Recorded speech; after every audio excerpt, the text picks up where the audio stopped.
Let us look at example 1. Say we're interested in determining the gain of a voltage-controlled voltage source. In the circuit below, we have a 250 milliamp ideal current source that's providing current to the network to our right. We have a dependent source, i.e. a VCVS on our right-hand side, where our output, minus 10 volts, is equal to a gain times VA, where VA is the voltage drop across our 10 ohm resistor.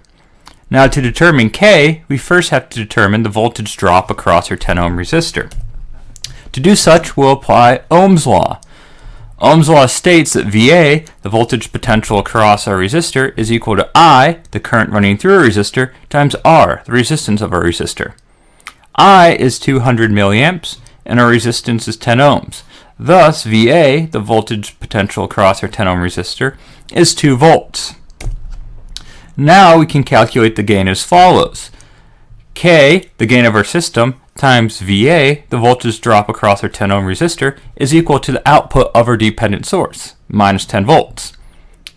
Dividing minus 10 volts by VA, we can see K, our gain, is equal to minus 10 volts per 2 volts, or we have a gain of minus 5.